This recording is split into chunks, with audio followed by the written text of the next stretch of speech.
Bupati Cirebon, Dr. Andes Haji Imron Rosyadi MAG tentang Ibu Pertiwi memanggil belajar di RRI. Assalamualaikum warahmatullahi wabarakatuh.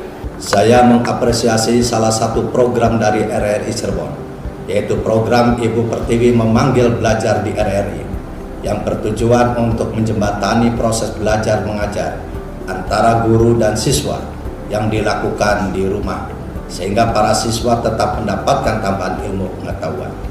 Saya juga mengharapkan dukungan dari seluruh jajaran pemerintah Kabupaten Cirebon, khususnya Dinas Pendidikan, para kepala sekolah, guru, masyarakat, dan orang tua serta siswa-siswi SD SMP untuk dapat memanfaatkan program belajar di RRI yang disiarkan setiap hari Senin sampai dengan Jumat di RRI Cirebon. Terima kasih. Wassalamualaikum warahmatullahi wabarakatuh.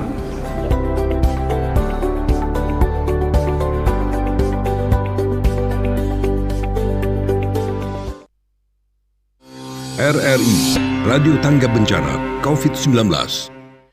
Pendengar, masih bersama kami RRI Cirebon, Radio Tanggap Bencana COVID-19, dan kita ketemu lagi di Ibu Pertiwi memanggil belajar di RRI. Dan untuk kesempatan siang hari ini, pendengar, edisi Senin 18 Mei 2020, kita akan belajar tentang sejarah ya.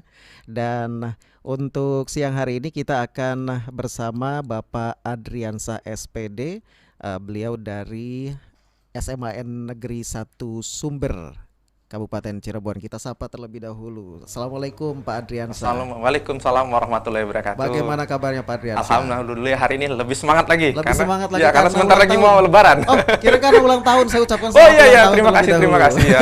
Saya ulang tahun saya yang ke-15 ya. Alhamdulillah. 15 kuadrat. 15 kuadrat. Ya, kalau saya 14, Pak. Oh ya, 14 kuadrat. Selisih sedikit ya. Baik, dan nanti untuk materi sejarah ini mengenai Bapak akan bercerita tentang perundingan Linggarjati. Ya, perundingan Linggarjati ya. Oke, dan untuk teman-teman semua, untuk siswa-siswi SMA, khususnya SMAN 1 Sumber, nanti bisa lihat juga live streamingnya di YouTube channel ya, di RRI Cirebon.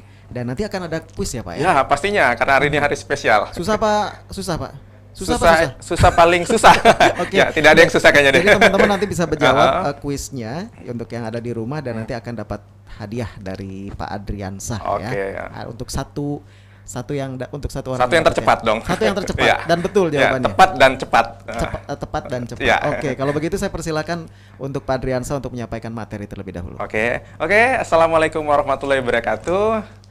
Sebelum Bapak memperkenalkan diri, Bapak akan menanyakan kabar kalian. Gimana kabar kalian di rumah? Pastinya lebih semangat dong dari hari kemarin. Nah, pasti juga belajarnya juga lagi ditingkatkan. Walaupun kita terpiksa oleh ruang dan waktu, nah kalian harus semangat belajar di rumah. Nah, untuk selanjutnya Bapak mengucapkan terima kasih kepada RRI Pro 2 Cirebon, kepada kakak-kakak di sini. Terima kasih telah memfasilitasin kami sebagai guru untuk memberikan pembelajaran secara online melalui channel YouTube-nya dan melalui frekuensi radionya. Oke, sebelumnya Bapak perkenalkan diri dulu. Nama Bapak Pak Adriansa. Bapak mengajar di SMA Negeri 1 Sumber. Bapak mengajar spesialis sejarah. Kalau dokter-dokter lain ada dokter spesialis jantung, spesialis paru, kalau Bapak spesialis sejarah atau spesialis masa lalu. Nah, ya begitu Kak. Nah, Bapak mengajar di kelas 11 peminatan paralel dari IPA dan IPS, Bapak mengajar sejarah Indonesia.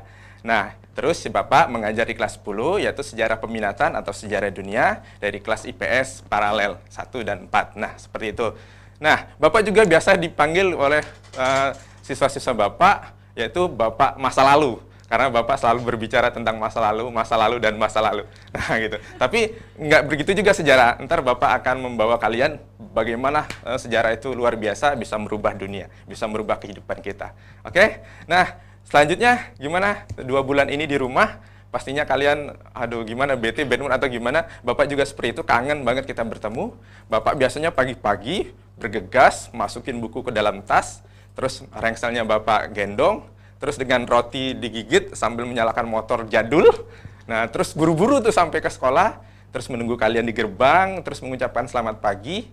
Nah, yang paling Bapak kangen ini adalah ketika Bapak masuk kelas, mengetuk pintu kelas dan mengucapkan salam, serta menanyakan kabar kalian. Dan kita belajar, kegiatan belajar mengajar seperti biasa. Oke, Bapak berdoa supaya pandemik ini, COVID-19 ini berakhir dari Indonesia, dan kita semua supaya sehat kembali, yang sakit segera disehatkan, dan Indonesia kembali normal seperti semula, beraktivitas seperti semula.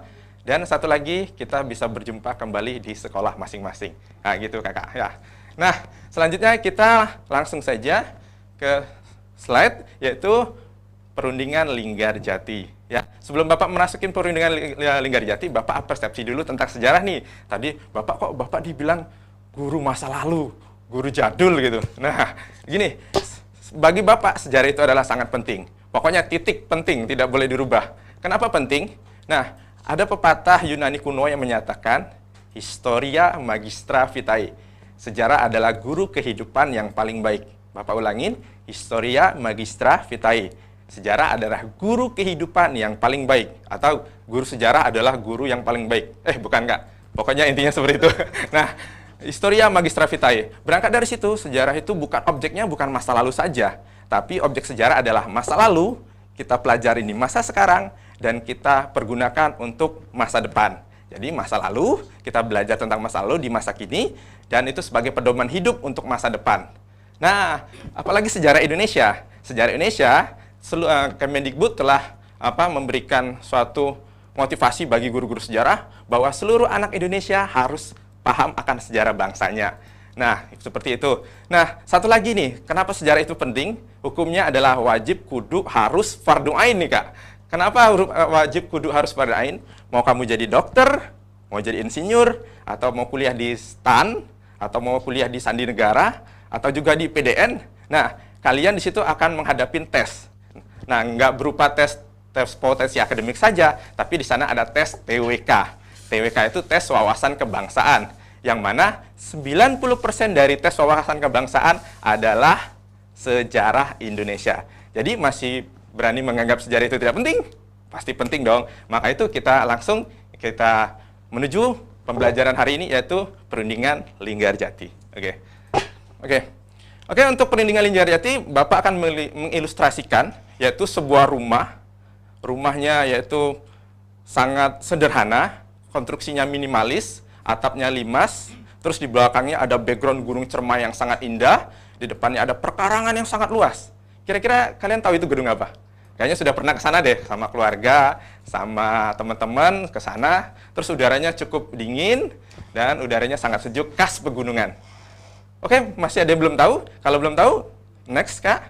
Nah, kalau masih belum tahu, Bapak mengilustrasikan lagi. Di situ ada sebuah gedung tadi, yang kalau orang milenial bilang itu adalah tempo doloe, atau tempo dulu. Nah, gedung itu setiap 17 Agustus dilaksanakan pengibaran sebanyak 10.001 bendera di setiap 17 Agustus. Karena kita merayakan proklamasi kemerdekaan. Nah, kalau adik-adik nggak percaya, besok 17 Agustus, Bapak tantang, pergi ke sana, hitung benderanya. Ada nggak 1001 bendera? Oke? Oke, lanjut Kak. Lanjut. Nah, menu pagi hari ini, supaya kalian tambah semangat lagi belajar rumah, menu pagi ini adalah perundingan Linggarjati. Pasti paham dong, apalagi khususnya warga Jawa Barat. Next, Kak. Nah, perundingan Linggarjati. Next. Ya, perundingan Linggarjati, gedung Linggarjati itu terletak di kawasan Desa Linggarjati, Kuningan, kecamatan, yaitu, kalau salah kecamatannya, apa yuk? Ayo Kak, ada yang tahu Kak? Kecamatan Cilimus, yaitu Kabupaten Kuningan, yaitu Provinsi Jawa Barat. Yaitu luas tanahnya yaitu memiliki luas 19.946 meter persegi, dan luas bangunannya yaitu 1.052 meter persegi. Nah, gitu. Coba kunjungin deh sana, pasti gedungnya bagus banget. Next, Kak. Ya. Nah, tadinya gedung itu dimiliki oleh pribumi setempat bernama Ibu Jasitem. Nah, Bu Jasitem tadi mempunyai rumah di sana, terus dibeli secara formal dan legal, yaitu diberi keluarga oleh Van Mos. Dan terus berkembang sampai sekarang menjadi gedung Museum Linggarjati, atau juga gedung Museum Naskah Perundingan Linggarjati. Oke, next Kak. Nah, sebelum kita lanjut ke materi pendalaman materi, kita Bapak menyampaikan kompetensi dasar dulu. Nah, kalau kalian dikasih silabus sama guru-gurunya, itu silabus sejarah Indonesia, yang mana silabus itu sebagai acuan untuk pembelajaran. Nah, di situ ada KD atau kompetensi dasar. Nah, kita ada 3.11 yaitu menganalisis perjuangan bangsa Indonesia dalam upaya mempertahankan kemerdekaan dari ancaman sekutu dan Belanda. Nah, yang selanjutnya yaitu 4.11 adalah mengolah informasi tentang perjuangan bangsa Indonesia dalam upaya mempertahankan kemerdekaan dari ancaman sekutu Belanda dan menyajikan dalam bentuk cerita sejarah. Seperti itu. Itu kompetensi dasarnya. Nah, jadi ada input, proses, dan output. Semuanya kalian harus memiliki dari psikomotor dan afektifnya. Ya, lanjut Kak. Nah, tujuan pembelajaran kalian ini yaitu mendeskripsikan konflik Indonesia dan Belanda dalam upaya mempertahankan kemerdekaan. Ya, terus selanjutnya menganalisis bentuk dan strategi menghadapi ancaman sekutu. Oke, gitu Kak. Next Kak. Nah, untuk stimulusnya, dengan kalian harus mengikuti secara fokus, tapi saya harus sampaikan dulu Kak, kelebihan saya dalam mengajar ada 2. Satu, saya ngomongnya terlalu cepat. Kedua, tulisan saya jelek. Itu menjadi kelebihan dari diri saya dan menjadi karakter. Jadi mohon adik-adik atau siswa-siswi Bapak di rumah tolong mendengarkan secara fokus.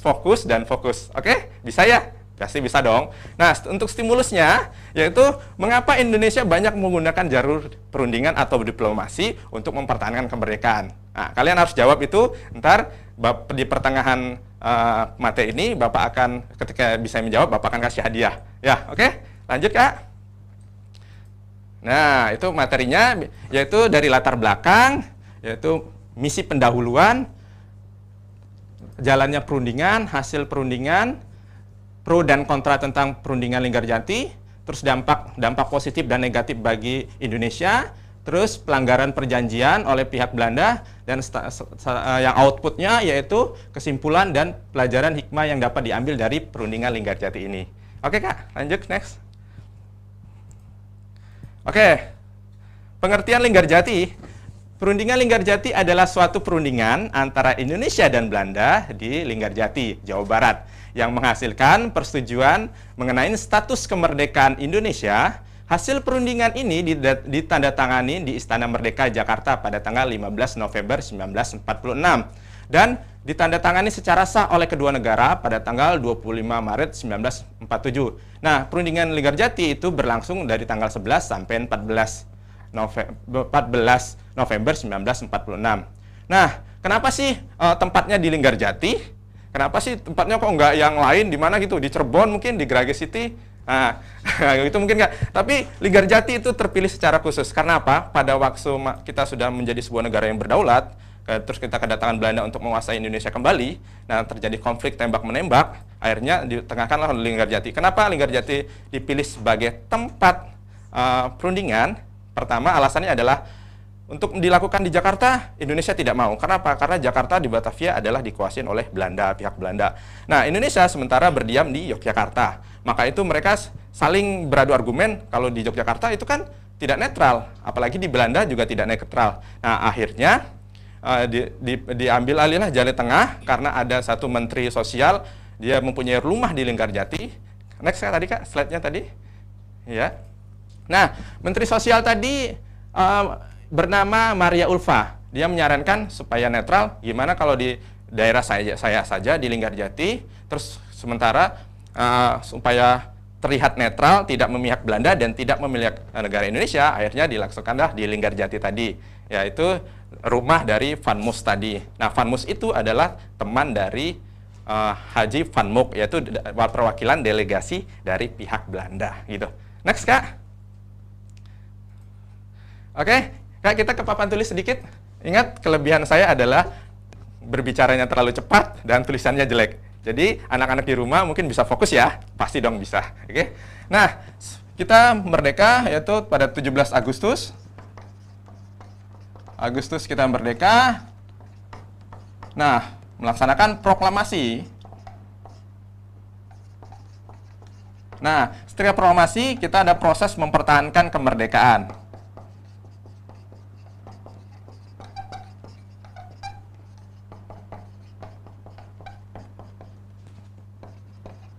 Nah, mempertahankan kemerdekaan ini ada dua bentuk untuk mempertahankan kemerdekaan. Nah, satu melalui diplomasi. Nah, yang kedua melalui pertempuran. Nah, begitu. Nah, yang kita bahas adalah sekarang mempertahankan melalui diplomasi, mempertahankan kemerdekaan melalui diplomasi. Oke, Kak, next. Nah, Bapak sampaikan itu latar belakangnya. Jadi, ketika 1942 Jepang datang ke Indonesia, yaitu karena dia melaksanakan misi fasisnya. Fasis itu adalah negara yang mengandung paham di mana menganggap rendah negara lain dan menganggap tinggi derajat negaranya sendiri. Makanya terjadi nasionalisme yang berlebihan. Nah, pada Perang Dunia Kedua, Jepang datang ke Indonesia itu pada tanggal 11 Januari 1942 di Tarakan, Kalimantan Timur. Nah, sampai ke Indonesia yaitu pada tanggal 8 Maret 1942, yaitu Belanda resmi menyerah tanpa syarat kepada Jepang dalam perjanjian di Kalijati, yaitu tempatnya di Subang. Nah, sampai 1942 sampai 1945 kita dikuasai oleh Jepang. Nah, akhirnya Perang Dunia itu usai ketika Jepang dijatuhkan 2 bom atom tanggal 6 dan 11 Agustus 1945, yaitu di Hiroshima dan di Nagasaki. Nah, nama bom atom itu yaitu Fat Man dan Little Boy. Nah, menghancurkan luluh lantakan Jepang hingga menjadi Jepang itu tidak berdaya lagi karena kota sentral industri Jepang yang dibomnya. Nah, berangkat dari situ Indonesia terjadi kekosongan kekuasaan atau vacuum of power. Nah, pada tanggal 16 terjadilah peristiwa yang sangat menggetarkan, yaitu antara golongan tua dan golongan muda, atau disebut juga peristiwa Rengas Dengklok. Nah, 17 Agustusnya Indonesia memproklamasikan kemerdekaan. Nah, ketika memproklamasikan kemerdekaan, Indonesia menjadi negara yang berdaulat. Nah, adik-adik mungkin di rumah pasti tahu dong syarat menjadi sebuah negara. Ada 4 syaratnya. Yang pertama yaitu harus mempunyai pemerintahan. Ya, ada eksekutif, legislatif, dan AY-nya. Nah, yang kedua yaitu harus mempunyai rakyat. Yang ketiga harus mempunyai wilayah teritorial. Yang terakhir adalah diakuin oleh negara lain. Nah, kita pertama-tama sudah proklamasi kemerdekaan, kita langsung diakuin oleh Mesir, negara Mesir. Jadi kita 4 ini sudah terpenuhi, jadilah Indonesia negara yang berdaulat. Pemerintahannya juga sudah ada, yaitu pada tanggal 18 sampai 22 kita ada sidang PPKI, yang mana sidang itu membentuk pemerintahan Indonesia, yaitu memilih presiden, dasar negara, dan kabinet. Ya, seperti itu.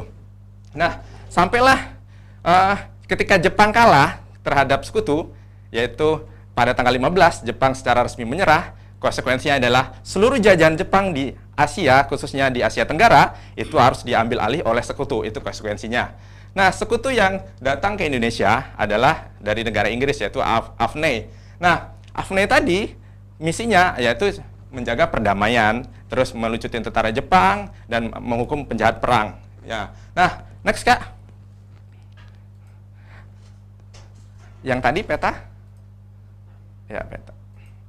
Nah, AFNE tadi ternyata menggoncengi nikah, yaitu nikah itu yaitu Nederland Indisch Civil Administration atau pemerintah Belanda sipil, tapi sayangnya nikah tadi dipersenjatain oleh AFNE. Nah, mereka bersenjata, akhirnya sikap trauma bangsa Indonesia yang 300 tahun dulu kita perang melawan Belanda, akhirnya mereka trauma nih Indonesia. Akhirnya terjadilah pertempuran, konflik, tembak-menembak, seperti peristiwa di Hotel Yamato, terus peristiwa 10 November, kita terjadi konflik dengan Belanda. Akhirnya, kalau terus berkonflik melalui pertempuran, kedua negara ini akan rugi. Terjadi pertumpahan darah di kubu Belanda, terjadi juga pertumpahan darah di kubu Indonesia. Makanya ditengahkanlah oleh AFNE, karena AFNE tadi tujuannya untuk menjaga perdamaian. Nah, AFNE menyelenggarakan perjanjian untuk tidak lagi tembak-menembak atau disebut juga gencatan senjata, yaitu di perjanjian sebelumnya namanya Hock-Follow tadi. Nah, akhirnya Indonesia dan Belanda tidak lagi melaksanakan tembak-menembak atau konflik secara fisik lagi. Nah, tapi satu yang diminta Indonesia kepada Belanda, tolong akuin negara Indonesia sebagai negara yang berdaulat, karena kita sudah mempunyai 4 syarat tadi dong. Nah, next, Kak. Ya. Nah, latar belakang terjadinya perundingan Linggarjati. Perundingan Linggarjati merupakan langkah-langkah yang diambil oleh pemerintah Republik Indonesia untuk memperoleh pengakuan kedaulatan dari pemerintah Belanda. Sebelumnya, diplomat dari Inggris, Sir Albert Belt Kartker mengundang Indonesia dan Belanda untuk berunding di Hoogeveen dari tanggal 14 sampai 25 April 1946 untuk menyelesaikan konflik tersebut.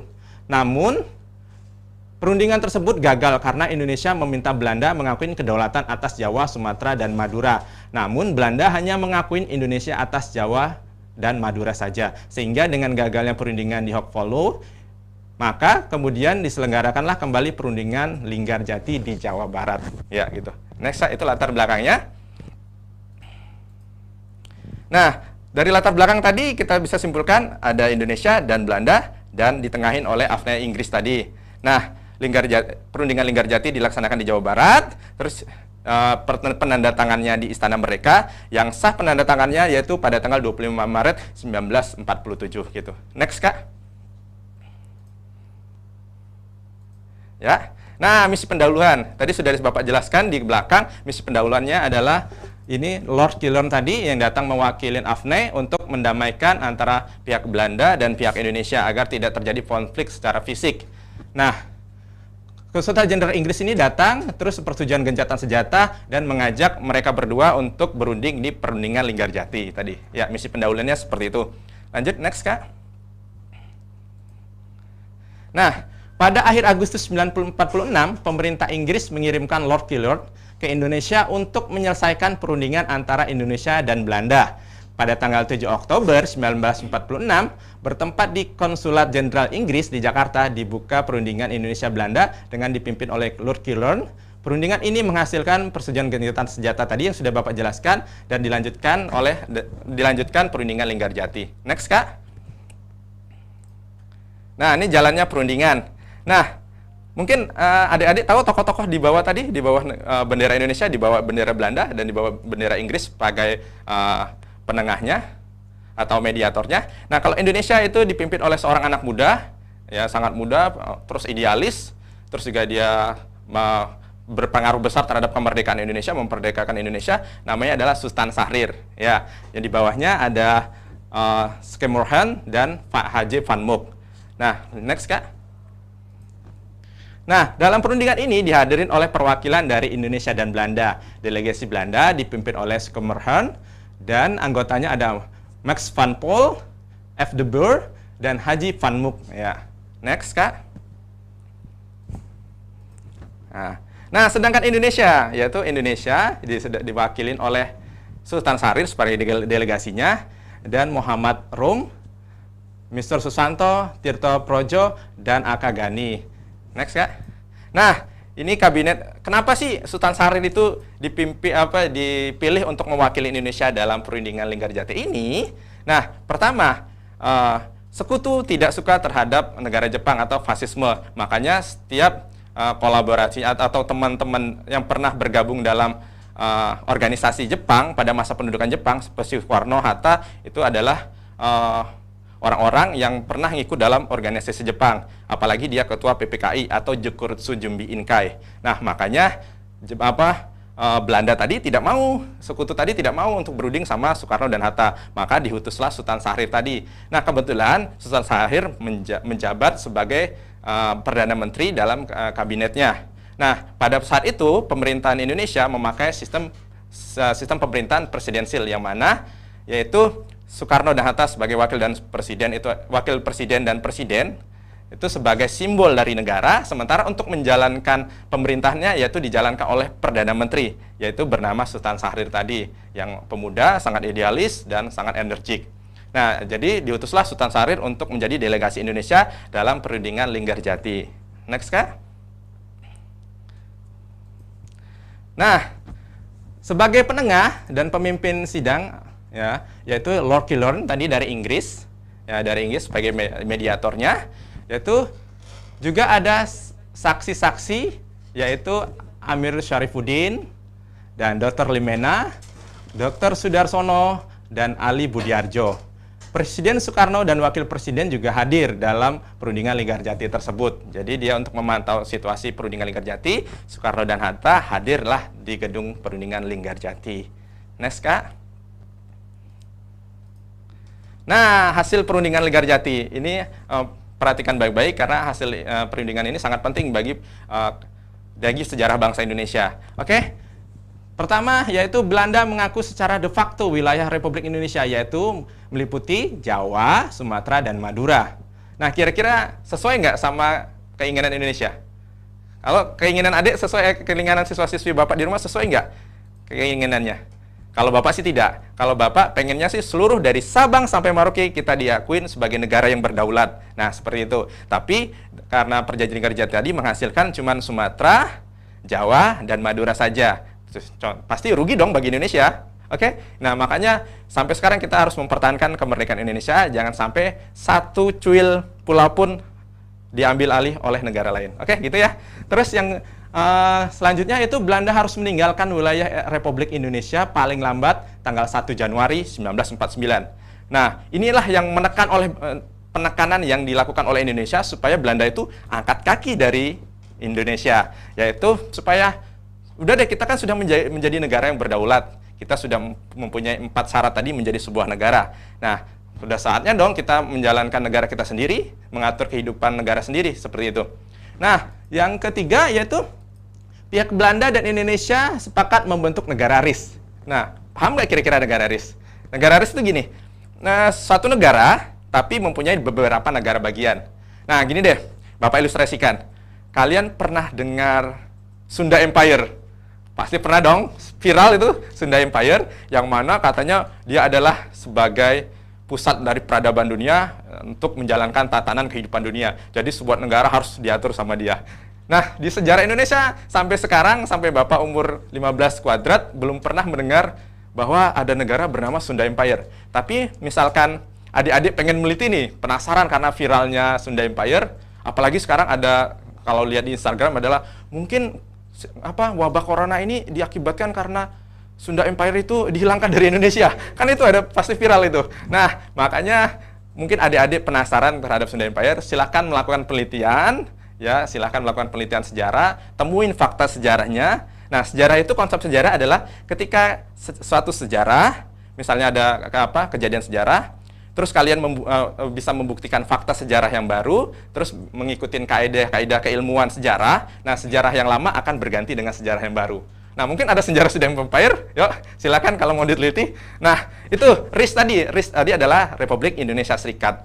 RIS yaitu isinya adalah Belanda dan Indonesia. Contohnya Bapak contohkan seperti ini. Kalau kalian pernah dengar Amerika, yaitu presidennya bernama Trump.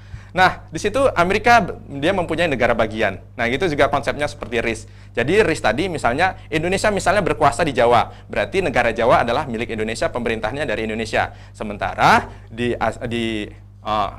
Sumatera misalnya dikuasain oleh orang-orang dari Belanda, pihak Belanda, dan pemerintahannya yaitu pemerintahan Belanda, orang-orangnya. Jadi tergabung dalam RIS, Republik Indonesia Serikat, seperti itu. Paham ya kira-kira ya? Ya, oke, paham. Next ke slide, Kak. Ya. Nah, yang keempat yaitu dalam bentuk RIS Indonesia harus bergabung dalam Commonwealth, Persemakmuran Indonesia Belanda, dan Mahkota Negeri Belanda sebagai kepala uninya. Nah, ini sangat merugikan Indonesia. Nah, kan negara-negara kita sudah diakuin sebagai negara yang berdaulat. Nah, tapi kok kenapa kita menjadi persemakmuran? Jadi kayaknya mereka gini deh, Bapak pernah ada dosen Bapak bilang bahwa Belanda itu tidak rela meninggalkan Indonesia. Karena apa? Karena Indonesia juga Belanda juga ikut serta dalam membangun Indonesia. Contohnya, pernah naik kereta api. Nah, kereta api itu kan Belanda mengakui saya yang buat kereta api di Indonesia. Terus gedung-gedung megah di Indonesia saya yang buat. Nah, kenapa saya nggak boleh masuk dalam pemerintahan? Nah, tapi tidak gitu. Tapi kan kamu menjajah saya. Itu ya bukan hak milik saya. Itu seperti kata dosen Bapak seperti itu. Nah, makanya kita sepenuh hati untuk menjaga kedaulatan Indonesia supaya tetap yaitu berdasarkan sila kelima, yaitu keadilan sosial bagi seluruh rakyat Indonesia. Oke, lanjut Kak, next. Nah, ini situasi Bapak ilustrasikan karena misalnya kalian mendengari melalui frekuensi radio, tapi kalau di YouTube sudah bisa dilihat. Nah, ilustrasinya suasana perundingan, yaitu di situ ada 3 meja depan atau Lord Kiron sebagai mediatornya, terus di kiri kanannya adalah, di sebelah kiri adalah pihak Indonesia, delegasi perwakilan yaitu dipimpin oleh Sultan Syahrir, dan di sebelah kanan mejanya ada perwakilan Belanda ya, yaitu dipimpin oleh Skemmerhorn tadi. Nah, mereka menggunakan bahasa apa sih kira-kira, Kak? Kan mereka tinggalnya di Indonesia, masa pakai bahasa Sunda gitu? Nah, nggak mungkin. Mereka berunding menggunakan 2 bahasa, yaitu pertama bahasa Belanda, yang kedua bahasa Inggris. Nah, dalam perundingan itu, Sultan Syahrir terpancing emosinya. Karena ada Belanda yang mengatakan bahwa, udah kita tinggalkan nama Indonesia, kita pakai nama lain. Karena kita berdua memiliki Indonesia, katanya, memakai nama lain. Kalian rela nggak kalau nama Indonesia itu tidak dipakai lagi? Oh, sangat tidak rela. Kenapa sangat tidak rela? Karena ketika mendengar nama Indonesia, kalian belajar sejarah Indonesia, pasti hati kalian akan bergetar untuk mempertahankannya. Oke? Nah, itu juga yang yang dirasakan oleh Sultan Syahrir pada saat itu. Nah, mendengar nama Indonesia. Nah, sekarang kita sampailah ke kuis, Kak. Mendengar nama Indonesia, kira-kira saya tanya nih sama adik-adik, siswa-siswi di rumah, atau sama siapapun yang ada di Indonesia, sama siapapun lah orang Indonesia, tidak boleh buka Google dulu deh. Kakak-kakak sini juga mungkin nggak boleh buka Google dulu. Pertanyaannya satu saja. Siapa yang memberi nama Indonesia pertama kali? Tapi jangan buka Google. Ayo. Oke? Ada yang bisa? Oke, kalau nggak ada yang bisa, coba deh digali, tanya-tanya terus sama tetangganya. Nenek moyang kita kayaknya. Nenek moyang, Kak. Oh, tidak. Tidak ya. Tapi ini kuisnya ya. Iya, ini kuisnya, Kak. Dan saya nanti coba untuk teman-teman yang ada di rumah, silakan yang bisa menjawab pertanyaan ini. Siapa yang memberikan nama Indonesia pertama kali? Okay. Silakan bisa kirimkan WhatsApp ya, paling cepat dan benar, nanti akan mendapatkan hadiah dari Bapak gitu ya, Pak ya. Nomornya silakan bisa kirimkan ke 0811 2020 937. Sekali lagi ke 0811 2020 937. Siapa yang pertama kali memberi nama Indonesia untuk negara kita? Itu ya, Pak ya. Saya cek dulu. Belum ada. Ya. Nah, tapi saya ingin menyapa juga untuk teman-teman yang ada di rumah, ternyata yang gabung di live streaming YouTube kita yang menonton Bapak siang hari ini bukan hanya saja teman-teman dari SMAN 1 Sumber, tapi dari SMAN 1 Plumbon dan juga MAN 1 Kuningan. Wah, banyak fansnya. Banyak fans. Oke. Sekali lagi silakan untuk teman-teman yang ada di rumah, silakan bisa kirimkan WhatsApp jawabannya tadi ke 0811 2020 937. Kita break dulu mungkin ya, Pak ya. Oke, sambil menunggu teman-teman bisa menjawab pertanyaan tadi.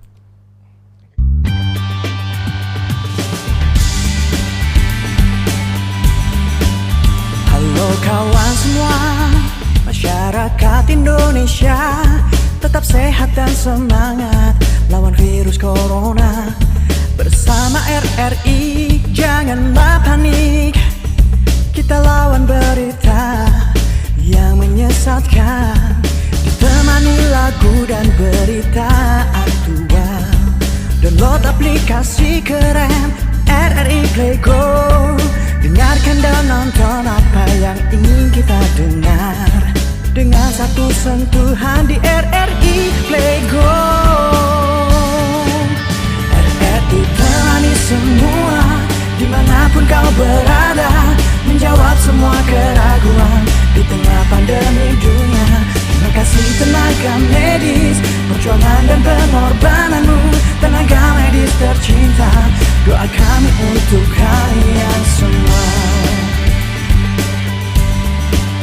Tetap ceria kawan, hati tenang dengan doa dan usaha. Jaga kebersihan, cuci tangan dan jaga jarak. Di rumah bersama RRI, belajar bekerja beribadah di rumah.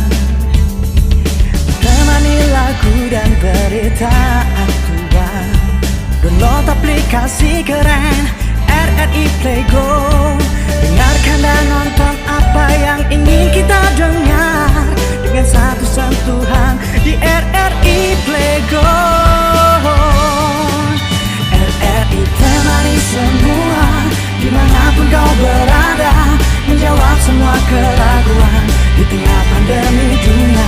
Terima kasih tenaga medis, perjuangan dan pengorbananmu, tenaga medis tercinta.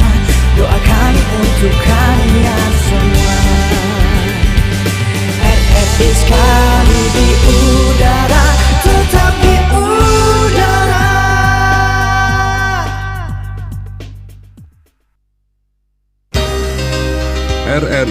Radio Tangga Bencana COVID-19.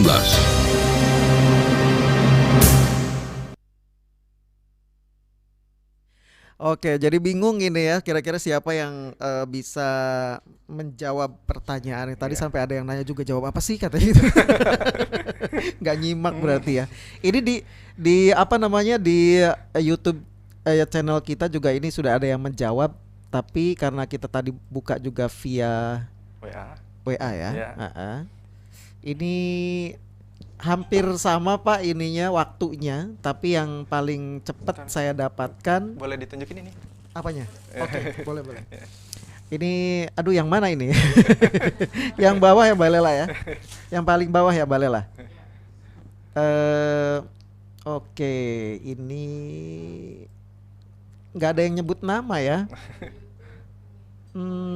Saya bingung nih kalau nggak nyebut nama, harusnya sebut nama ini, tapi ini cuman jawabannya saja. Sebentar. Maksudnya nama pengirimnya siapa gitu. Kalau nggak ada menyebutkan nama, nanti saya sama sekali di WhatsApp nanti saya ambil yang dari YouTube ya. Oke. Nggak ada. Aduh. Oh, ini ada ya. Ini yang paling cepat nih Pak. Ya, siapa? Ini jawabannya dulu mungkin ya Pak ya. Yang pertama kali memberi nama Indonesia yaitu George Samuel Windsor Earl. Betul apa salah? Tulisannya Windsor kayak biasa, Windsor Earl. Kayaknya kurang tepat deh Kak. Kurang tepat ya. Oke. Kurang tepat. Hampir ya. Hampir sedikit lagi. Oke, Karena ayo, mungkin ayo, mereka ayo. berteman. Mungkin mereka berteman itu temannya mungkin. Ayo. Nah, oke. Sebutin namanya ya. Ini nih yang paling ini saya udah dapat nih. Jawabannya George Samuel Sama. Windsor Earl dan James Richardson Logan. Tapi dua berarti kan? Ya berarti temen ya. Temenan. Tapi yang paling benar adalah James Richardson Logan. Itu nama Indonesia termuat dalam jurnalnya. Berarti boleh ya Pak ya? Boleh deh.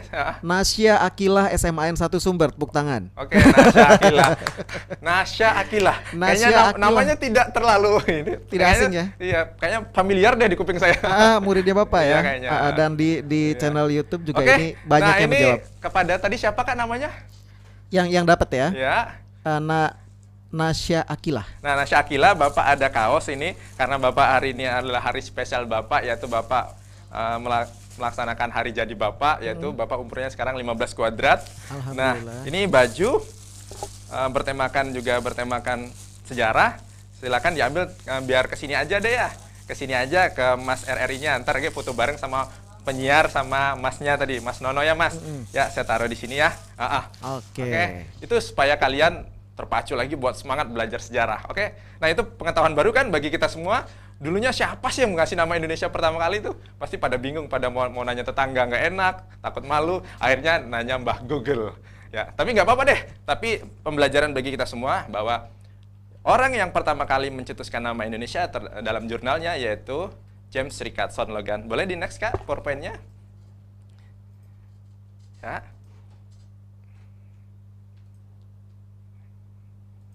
Nah, ini orangnya, yaitu bernama James Richardson Logan, yaitu pemberi nama Indonesia pertama kali dalam jurnalnya. Oke, sudah paham ya? Nah, itu makanya pentingnya belajar sejarah itu. Jadi, kamu mau jadi apapun, mau jadi DPR, mau jadi presiden, apapun kamu harus tetap belajar sejarah Indonesia, supaya ketika kamu belajar sejarah Indonesia, nasionalisme akan tercipta. Nah, ketika kamu ada rasa nasionalisme, kamu tidak akan menyakitin bangsamu, apalagi korupsi dong. Oke, lanjut Kak, next. Nah, pro dan kontra perjanjian atau perundingan Linggarjati, yaitu Partai Masyumi, Partai PNI, Partai Rakyat Indonesia, itu Partai Rakyat Jelata, itu tidak suka terhadap hasil perundingan Linggarjati karena sebagian besar adalah merugikan negara Indonesia. Nah, itu bukti lemahnya pemerintah Indonesia untuk mempertahankan kedaulatan negara Indonesia. Nah, maka dikeluarkanlah Perpres atau Peraturan Presiden nomor 6 tahun 1946, yaitu menambah anggota KNIP agar pemerintah mendapat suara untuk mendukung perundingan Linggarjati tadi. Nah, seperti itu pro dan kontra pada masyarakat. Nah, tadi sudah terjawab kan kalian kenapa Indonesia memilih perundingan daripada pertempuran. Karena apa? Karena Indonesia pertama cinta terhadap perdamaian. Yang kedua, Indonesia adalah sebuah negara baru, jadi pada militernya belum siap. Alat-alat pertempuran militernya belum siap untuk menghadapi militer Belanda yang mana alat militernya lebih modern daripada Indonesia.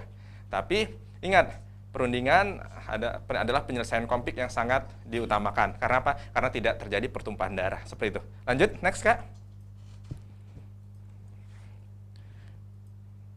Nah, dampaknya yaitu hubungan Indonesia dan Belanda tidak bertambah lebih baik.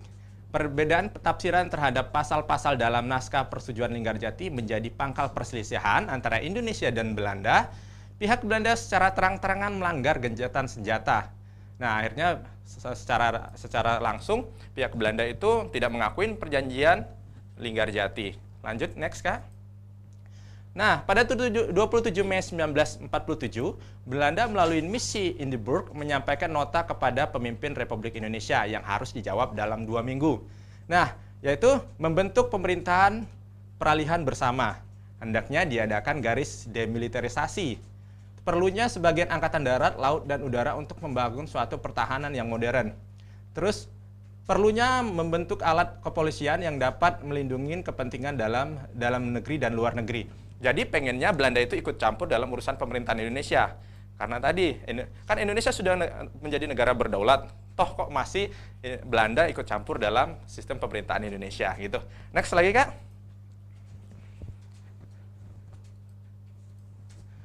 Nah, akhirnya pada tanggal 8 Juni 1947, pemerintah Republik Indonesia menyampaikan nota balasannya yang isinya antara lain, dalam masalah politik pemerintah Republik Indonesia menyetujui pembentukannya negara Indonesia Timur, walaupun tidak selaras dengan perjanjian Linggarjati. Mengenai pertahanan Indonesia Serikat harus dilakukan oleh tentara nasional masing-masing, sehingga dalam Gendarmer atau pertahanan bersama itu ditolak.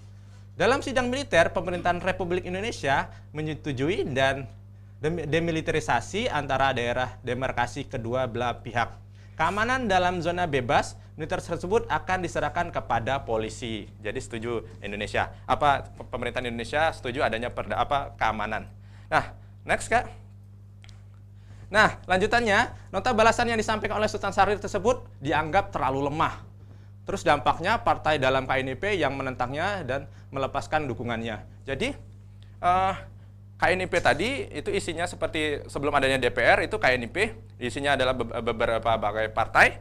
Nah, menyampaikan bahwa Sultan Syahrir ini membalas surat nota yang dikirimkan oleh Belanda itu terlalu menyanjung Belanda, terlalu mempersilahkan Belanda untuk mencampurin urusan Indonesia lagi. Makanya KNIP dengan partai-partainya menarik dukungan terhadap Sultan Syahrir, dan akhirnya Sultan Syahrir memutuskan untuk tidak lagi menjadi Perdana Menteri Indonesia, artinya memberikan mandatnya kembali kepada Presiden Soekarno dan Hatta. Lanjut, Mbak. Nah, pelanggaran perjanjian. 20 Juli 1947 menyatakan bahwa Belanda tidak serikat lagi dengan perjanjian ini. Bapak ulangin, menyatakan bahwa Belanda tidak terikat lagi dengan perjanjian ini. 21 Juli 1947, akhirnya Belanda secara terang-terangan melakukan agresi militer bernama Belanda yang pertama. Nah, Belanda berhasil menerobos garis pertahanan TNI. Kekuatan TNI dengan organisasi dan peralatan yang sederhana tidak mampu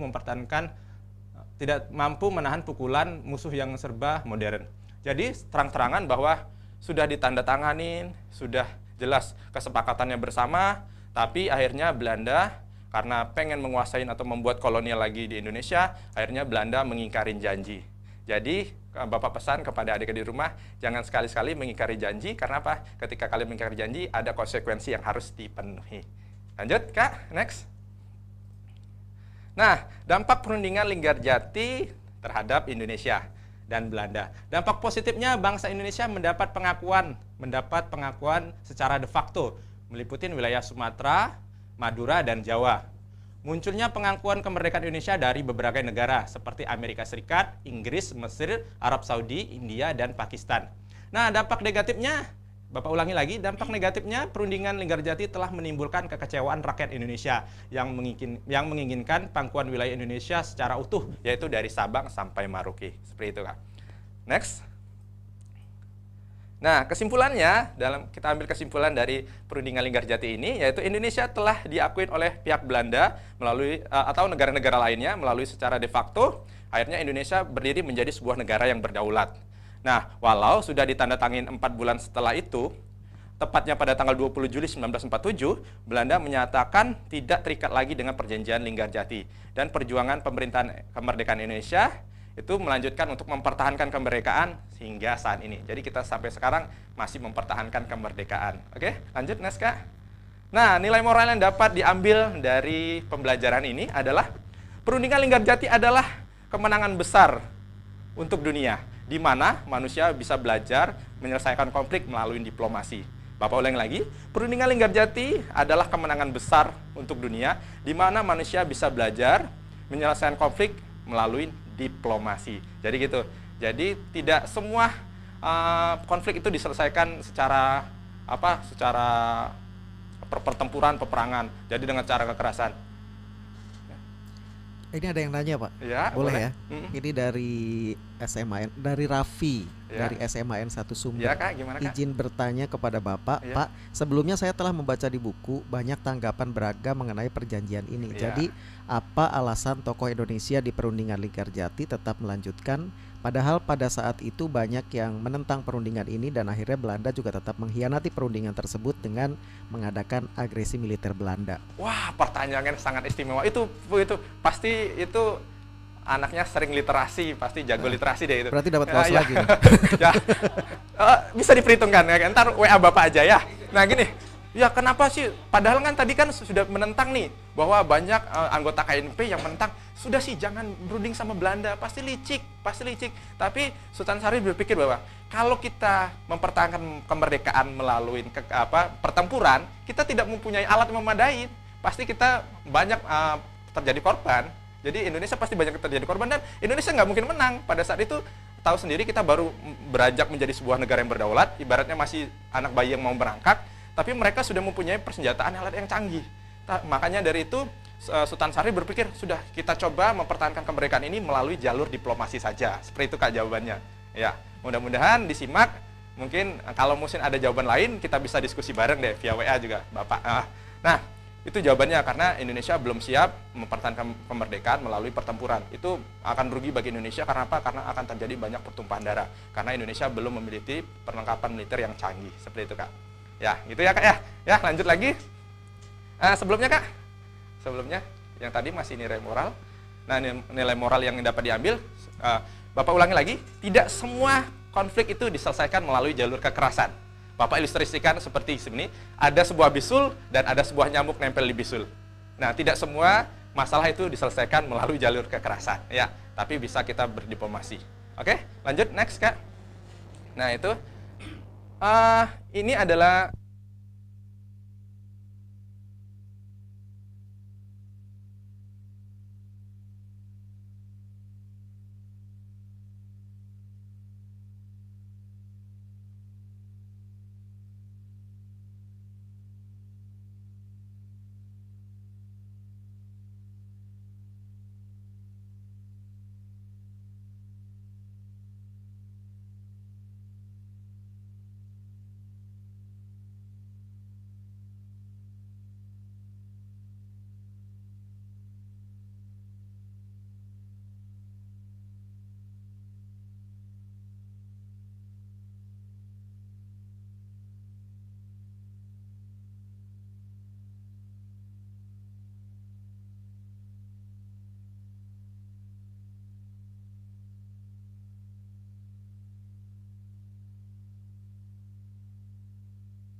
Linggarjati tadi.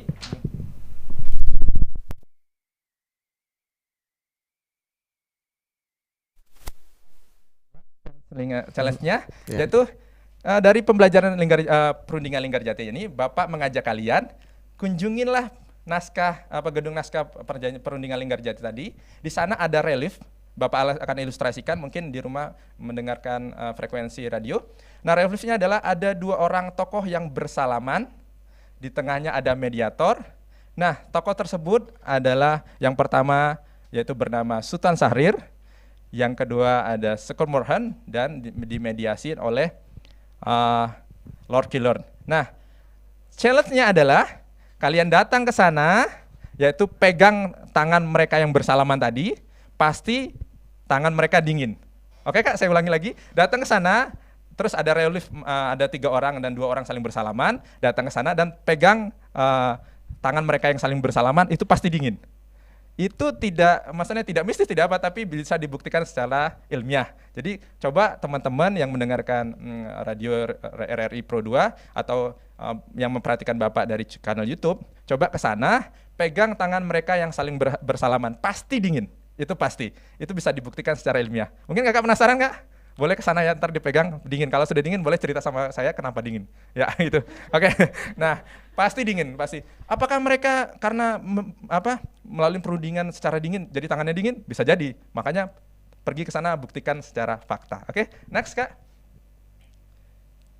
Nah, motivasi pagi hari ini untuk mengakhiri pembelajaran sejarah yaitu materinya perundingan Linggarjati, Bapak kutip dari UNESCO. Ada UNESCO telah membuat 4 pilar pendidikan untuk menyongsong abad ke-21. Nah, UNESCO tadi adalah badan PBB yang menangani kebudayaan. Nah, UNESCO itu membuat 4 pilar. Satunya adalah learning to how, belajar untuk mengetahui sesuatu. Yang kedua, learning to do, belajar untuk melakukan sesuatu. Yang ketiga, learning to be, belajar untuk menjadi sesuatu. Yang terakhir adalah learning to live together, artinya belajar hidup bersama. Nah, jika kalian berkonflik, berdiplomasilah, gitu. Ya, jika terjadi konflik, berdiplomasilah. Next Kak. Terakhir, terima kasih telah mendengarkan paparan materi saya. Kalau ada yang kurang, Bapak mohon maaf. Terakhirnya Bapak ambil kata-kata dari Bung Karno, yaitu jas merah, jangan sekali-sekali melupakan sejarah. Ya, yaitu janganlah melihat ke masa depan dengan mata buta. Masa yang lampau adalah berguna sekali untuk menjadi kaca benggala daripada masa yang akan datang. Jadi sejarah itu kita ambil kesimpulan adalah sejarah itu adalah penting. Itu Kak, ya paparan dari materi saya. Baik, terima kasih Pak Ardiansa sudah menyampaikan materinya untuk siang hari ini. Terima kasih sekali lagi, mudah-mudahan nanti kita ketemu lagi ya Pak ya. Sebetulnya banyak ini yang komentar begitu di channel YouTube kita banyak banget, tapi mohon maaf sekali lagi tidak bisa dibacain. Yang menjawab pertanyaan di pesan WhatsApp juga banyak. Bahkan ada yang bertanya juga sampai minta tolong dijawab Pak. Mudah-mudahan nanti lain kesempatan ya Pak ya. Assalamualaikum Pak. Waalaikumsalam warahmatullahi wabarakatuh. Tetap semangat. Oke. Indonesia,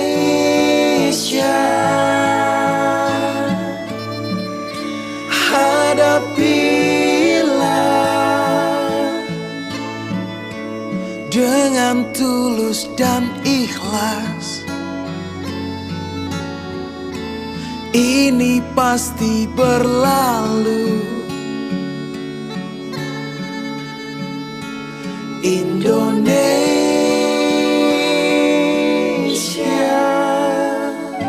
Wujud apresiasi kami kepada dokter, juru rawat, relawan, TNI, Polri, dan semua pejuang kemanusiaan di garda terdepan yang menghadapi pandemi COVID-19. Kalian adalah pahlawan sejati.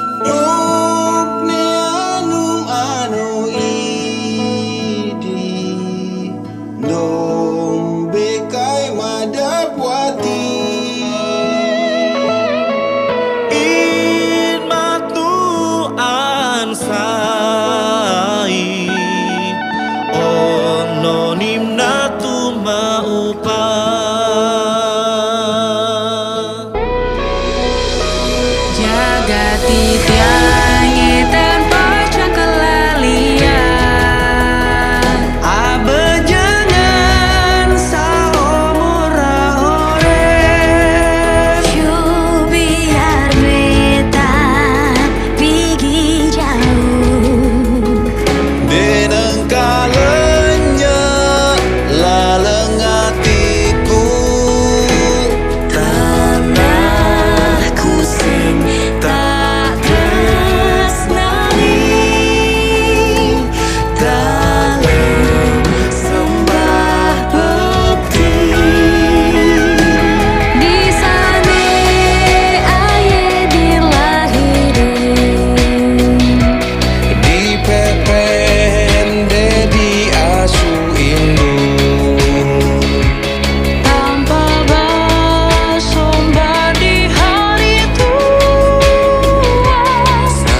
Pendengar, hingga di sini saya Nono Kartono temani Anda di RRI Cirebon Radio Tanggap Bencana COVID-19, dan tentu pendengar pastikan terus bersama kami RRI Cirebon Radio Tanggap Bencana COVID-19. Saatnya kita bergabung bersama Pro 3 Suara Identitas Keindonesiaan, dan kami kembali bersama Anda pada pukul 16 waktu Indonesia Barat.